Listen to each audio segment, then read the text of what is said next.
दोस्तों फिर एक बार स्वागत करते हैं आपका हमारे चैनल के अंदर। जैसे कि आप जानते ही हैं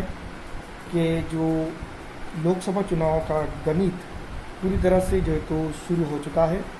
और कांग्रेस पार्टी, भारतीय जनता पार्टी, ये तमाम जो है तो बड़े गणित में इनका नाम आता है। तो जैसे कि आप जानती ही हैं कि भारतीय जनता पार्टी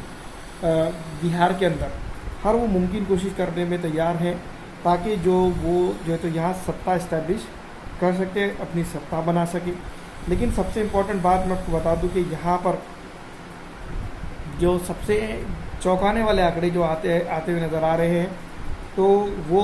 जो है तो कहीं ना कहीं एक बीजेपी के लिए अलार्मिंग सूरत पैदा कर सकते हैं।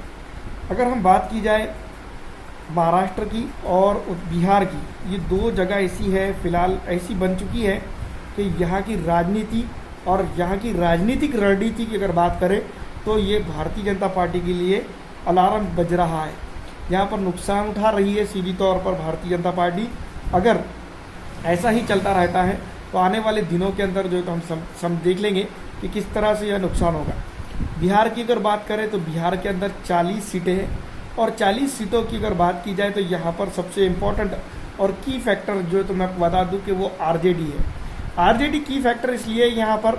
दोस्तों, जैसा कि आप जानते हैं कि आरजेडी के सुप्रीम लीडर लालू प्रसाद यादव पिछले विधानसभा चुनाव के दौरान जो है तो यहाँ पर जो है तो मैं आपको बता दूं प्रचार प्रसार के लिए मौजूद नहीं थे। लेकिन फिर भी आरजेडी के जो मौजूदा सुप्रीम लीडर ही जिसको हम कह सकते हैं, आरजेडी का मुखिया ही जिसको हम कह सकते हैं, तो तेजस्वी यादव है। तेजस्वी यादव ने जो है तो मैं आपको बता दूं कि भारतीय जनता पार्टी को, नीतीश कुमार को और तमाम तर बड़े बड़े नेताओं को, जबकि पूरी बीजेपी ने पूरे बिहार के अंदर पूरी ताकत झोंक दी थी, उस वक्त सिंगल लार्जेस्ट पार्टी बनाने का दमखम दोस्तों मैं आपको बता दूं कि तेजस्वी यादव पर है। यहाँ तो कांग्रेस पार्टी ने ज़्यादा सीट उतार ली, लेकिन अगर कांग्रेस पार्टी ज़्यादा सीट नहीं उतारती तो भारतीय जनता पार्टी को आराम से जो है तो पटखनी देने में तेजस्वी यादव यहाँ पर कामयाब हो जाती।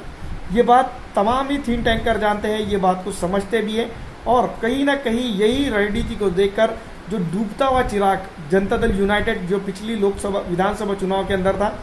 जो मैं आपको बता दूं कि एक वक्त में सिंगल लार्जेस्ट पार्टी बनकर उभरी थी और नीतीश कुमार को मजबूरन जो है तो मुख्यमंत्री बनाना पड़ा था लालू यादव को, तो जिसके चलते हुए वो खुद समझ गए थे कि यहाँ की रणनीतिक स्थिति को भाप चुके थे। जिसके बाद जो है तो यहाँ पर जो हालात हुए, जिस तरह से जो है तो मौके पर जो है तो फेरबदल हुए, उन तमाम तर चीज़ों को देखते हुए आज की कंडीशन में जो नीतीश कुमार जितने दम भरते हुए नज़र आ रहे हैं, वो बात साफ जानते हैं कि आने वाली लोकसभा के अंदर यहाँ पर जो है तो पिछली दफ़ा का इलेक्शन नहीं होगा। उस वक्त जो है तो आरजेडी के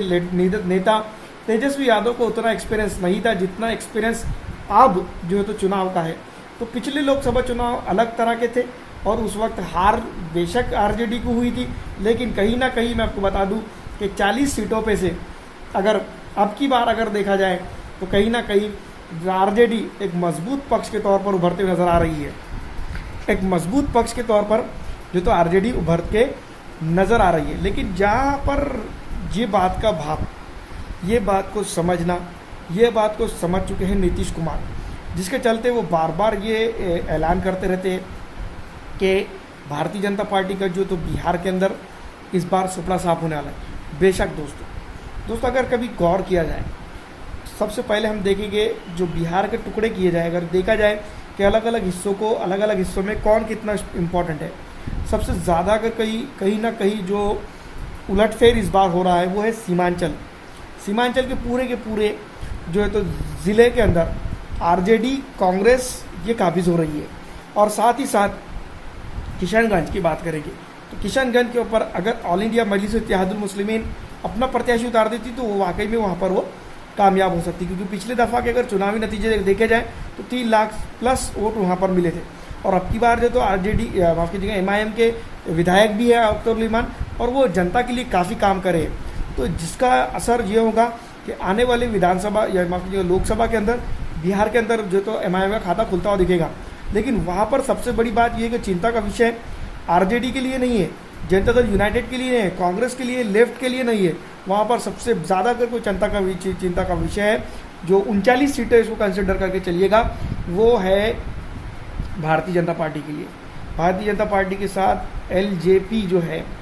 लोक जनशक्ति पार्टी, जिसको हम कह सकते हैं चिराग पासवान की पार्टी, या फिर उनके चाचा की पार्टी, या RLJD जो भी अभी बनकर उभरी है उनकी पार्टी, या हम पार्टी का तो कोई वजूद ही नहीं दिखाई देता है। लेकिन फिर भी भारतीय जनता पार्टी की तरफ से एक सीट को जो है तो वो कंटेस्ट करने जा रही है लोकसभा के चुनाव के अंदर। भारतीय जनता पार्टी ने उनको जो है तो एक सीट दे भी दी है।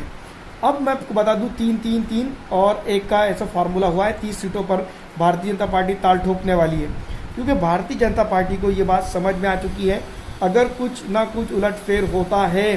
तो बिहार के अंदर हो सकता है, अन्यथा यहाँ पर अब जो है तो महाराष्ट्र के अंदर, उत्तर प्रदेश के अंदर दाल ज़्यादा गलने वाली नहीं है। क्योंकि अखिलेश और बसपा अगर कॉम्बिनेशन में इस बार लड़ जाते हैं तो मैं आपको बता दूं 45+ सीट वो यहाँ पर हासिल कर लेते हैं। यानी कि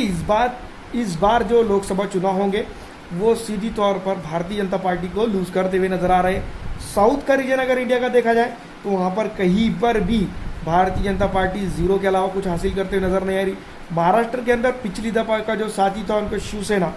जो आप जानते ही अब की बार भी शिवसेना साथ में ही है, लेकिन वो शिवसेना में और अब की शिवसेना के अंदर ज़मीन आसमान का फ़र्क बताया जाता है, राजनीतिक तौर पर ही सही, लेकिन जो है तो कुछ ना कुछ वहाँ पर भी उनको मिलेगा। लेकिन 48 सीटें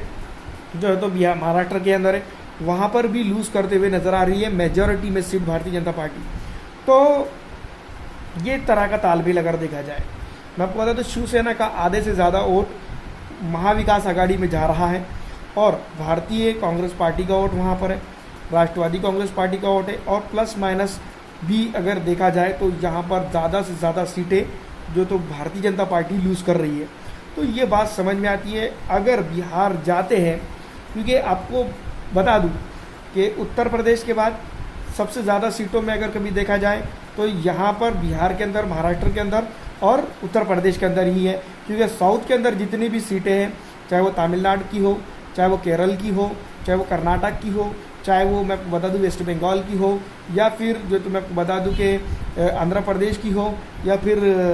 तेलंगाना की हो, ये तमाम तर जगहों पर भारतीय जनता पार्टी इतनी मजबूत नहीं है, ये बात हम तमाम ही जानते हैं। तो ये जो पट्टा बन रहा है, उड़ीसा के अंदर तो कांग्रेस भी नहीं है, बीजेडी के अलावा दूसरा कोई वहाँ पर नज़र आता ही नहीं है।